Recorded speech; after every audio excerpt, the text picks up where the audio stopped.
और अब बात करते हैं ट्रंप और मस्क के बीच चल रही जुबानी जंग की। तो जी हां, चुनाव के वक्त जो दो लोग सबसे करीब आए थे, आज उन्हीं के बीच जबरदस्त आरोप प्रत्यारोप चल रहा है, जुबानी जंग चल रही है। एक दूसरे पर आरोप लगा रहे हैं। ट्रंप और मस्क में फिर से ठन गई है, कभी दोस्ती थी, अब लग रहा है कि दुश्मनी है। जी हां, ट्रंप ने मस्क को सब्सिडी खत्म करने की धमकी दी है। एलन मस्क की सब्सिडी कॉन्ट्रैक्ट्स खत्म कर देना चाहिए। ये कौन कह रहा है? ये कह रहे हैं ट्रंप। ट्रंप ने कहा मस्क ने मुझे बहुत निराश किया है, मैंने मस्क की बहुत मदद की है, और अब ट्रंप कह रहे हैं कि उनको दी जाने वाली सहूलियत सब्सिडी खत्म कर देनी चाहिए। सुनिए ट्रंप ने मस्क को लेकर क्या कहा। सुना आपने, डोनाल्ड ट्रंप ने कहा एलन मस्क पर ट्रंप का बहुत बड़ा ये हमला, बहुत बड़ा आरोप। मस्क ने ट्रंप को एहसान फरामोश बताया है, मैं नहीं होता तो चुनाव हार जाते। ट्रंप ये भी मस्क ने कहा है। तो देखिए किस तरह से एक दूसरे के लिए जुबानी जंग चल रही है। एलन मस्क ने ट्रंप के ऊपर हमला किया है, मस्क ने ट्रंप को एहसान फरामोश बताया और यह भी कहा कि अगर मैं नहीं होता तो ट्रंप हार जाते।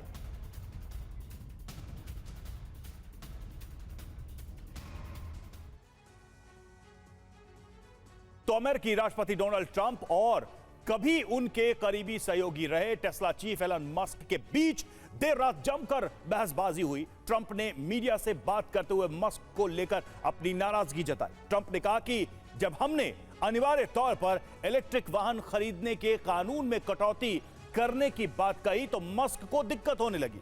आइए एक नजर डालते हैं ट्रंप और मस्क के बीच ऐसा क्या हुआ जो दुनिया में इस वक्त चर्चा का विषय है। तो देखिए, big beautiful bill, Trump versus Musk, ये बिल एक बड़ी वजह है दोनों के बीच जो इस वक्त तकरार हमें देखने को मिल रही है। मस्क ने ट्रंप के खिलाफ सोशल मीडिया पर कई सारे पोस्ट किए, कई सारी बातें कही। एलन मस्क ने ट्रंप को एहसान फरामोश बताया, यह कहा कि अगर मैं नहीं होता तो ट्रंप चुनाव हार जाते, ये मस्क ने दावा किया है। वहीं ट्रंप ने मीडिया के सामने मस्क को जवाब दिया है। ट्रंप ने मस्क को सब्सिडी खत्म करने की धमकी दी है। ट्रंप ने कहा मस्क ने मुझे निराश किया है, ईवी मैंडेट वापस लेने से मस्क काफी नाराज हैं, ये ट्रंप ने कहा मीडिया के सामने। सरकार से अलग होते ही उनकी राय बदल गई। आपको याद होगा कि अपने आप को सरकार से कुछ समय पहले ही मस्क ने अलग किया और उसके बाद लगातार उनके बयान आ रहे हैं और अब ट्रंप ने पलटवार किया है, मीडिया के सामने ये बयान दिया है। और आइए अब एक नजर डालते हैं ट्रंप मस्क के बीच रिश्तों की जो टाइमलाइन है वो क्या कहती है। तो 6 मार्च 2024 को मस्क ने चुनाव में दान न देने का ऐलान किया और 13 जुलाई 2024 को ट्रंप को गोली लगी।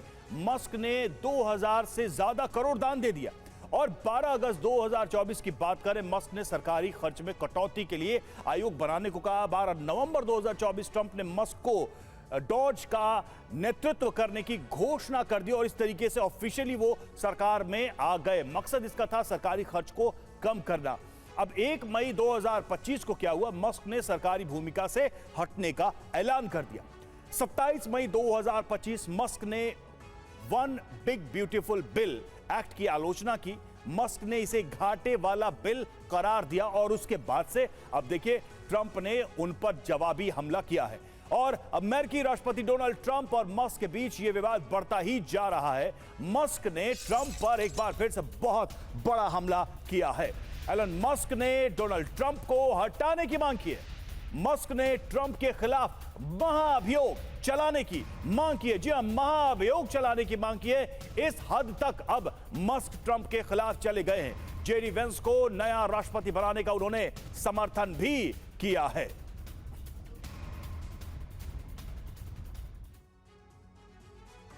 तो मस्क भले ही ट्रंप को हटाने की बात कर रहे हैं, लेकिन क्या अमेरिका में यह इतना आसान है? क्या है इसकी प्रक्रिया जिसकी बात वो कर रहे हैं? और वो ये भी कह रहे हैं कि महाभियोग के जरिए राष्ट्रपति को हटा दिया जाए। तो अमेरिकी राष्ट्रपति पर महाभियोग की प्रक्रिया क्या है, जल्दी से इसको हम समझते हैं। देखिए, हाउस ऑफ रिप्रेजेंटेटिव का कोई सदस्य प्रस्ताव पेश करेगा महाभियोग का, तब यह प्रक्रिया चालू होगी। सामान्य बहुमत 51% से महाभियोग की प्रक्रिया शुरू हो सकती है। ट्रायल की प्रक्रिया सुप्रीम कोर्ट के चीफ जस्टिस की अध्यक्षता में होती है। अभियोजन पक्ष के सदस्य और सीनेटर निर्णायक मंडल होते हैं। राष्ट्रपति अपनी तरफ से एक वकील नियुक्त कर सकता है। ट्रायल के आखिर में सीनेट के सदस्य महाभियोग पर वोटिंग करते हैं। राष्ट्रपति को हटाने के लिए महाभियोग के पक्ष में 67% वोट जरूरी है। तो देखिए, इतना आसान नहीं है। कम से कम समर्थन के मामले में, चाहे वो हाउस की बात करें या फिर शुरुआती प्रस्ताव की बात करें। मनीष हमारे साथ, हमारे सहयोगी इस वक्त जुड़ चुके हैं। सबसे पहले उन्हीं से हम बात करते हैं इस पूरे मामले। मनीष, सबसे पहले तो हम ये समझना चाहेंगे, ये जो भारी भरकम दोस्ती थी वो भारी भरकम दुश्मनी में क्यों बदल गई? ऐसा क्या हो गया दोनों के बीच में? कभी तो व्हाइट हाउस में अपने बच्चों को कंधे पर बिठा के ट्रंप के टेबल के सामने खड़े रहने वाले मस्क अब कह रहे हैं कि वो ट्रंप को देखना नहीं चाहते राष्ट्रपति की कुर्सी पर। बिल्कुल, देखिए, वो कहता है कि यही तो राजनीति है और पर्दे के पीछे बहुत खेल हैं। निश्चित तौर पर इसमें कई ऐसे भी कैरेक्टर हैं जिसकी भूमिका शकुनी की रही है, लेकिन आखिरकार वो सब कुछ हो रहा है जिसके बाद तो लोग यही कह रहे हैं कि दुनिया में भले ही अलग अलग मोर्चे पर युद्ध चल रहा हो, लेकिन अभी सबसे बड़ा युद्ध यही है कि किस तरह से डोनाल्ड ट्रंप और एलॉन मस्क एक दूसरे से अलग हो रहे हैं और एक दूसरे के खिलाफ बयानबाजी चल रही है, एक दूसरे से लड़ रहे हैं, और वो भी सबके सामने। और नौबत यहाँ तक आ पहुंची है कि जिस एलॉन मस्क ने 45 अरब डॉलर खर्च करके ट्विटर, जिसे अब उन्होंने एक्स का नाम दिया, और पूरी ताकत झोंक दी थी डोनाल्ड ट्रंप को राष्ट्रपति बनाने में, उसी मस्क ने अब ट्रंप को राष्ट्रपति पद से हटाने की मांग कर दी है। वहीं दूसरी तरफ जितनी मेरे पास जानकारी आ रही है उसके मुताबिक ट्रंप को उनके कुछ सहयोगियों ने यहां तक सलाह दे दी है कि एलॉन मस्क की अमेरिकी नागरिकता ले ली जाए। यानी कि अभी जो एलॉन मस्क जब 90 के दशक में अमेरिका आए थे और जब यहाँ पर काम करने आए थे और तब उन्हें अमेरिकी नागरिकता दी गई थी, तो उसमें कई कागजी समस्याएं थी। तो उसको लेकर ये सलाह दी जा रही है कि एलॉन मस्क की कंपनी स्पेस एक्स को जैसो सरकार अपने कब्जे में ले ले और एलॉन मस्क को की नागरिकता वापस ले ली जाए। तो आप सोचिए कि ये किस तरह से दोनों के बीच में झगड़ा बढ़ रहा है। जबकि आपने बिल्कुल सही कहा, हालत ये थी कि व्हाइट हाउस में लगातार ट्रंप के साथ साथ दिख रहे थे एलॉन मस्क, बल्कि ट्रंप ने भी ये बात कही कि ऐसा होता है जब किसी को व्हाइट हाउस छोड़ना पड़ता है, जब किसी को ओवल ऑफिस छोड़ना पड़ता है तो इस तरह का रिएक्शन होता है।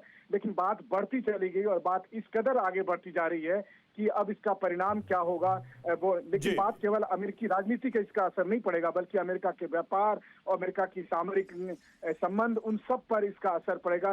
तो जाहिर है कि जो आदमी दुनिया के झगड़े निपटाने की बात कर रहा था, अभी फिलहाल वो सबसे बड़ा झगड़ा में खुद ही व्यस्त हो गया है। बिल्कुल, दुनिया में जितने भी लोग हैं वो हैरान हैं, क्योंकि दोस्ती जितनी बढ़ चढ़कर दिखाई गई थी, दुश्मनी भी उसी तरह से बढ़ चढ़कर दिखाई और जताई जा रही है। शुक्रिया मनीष आपका।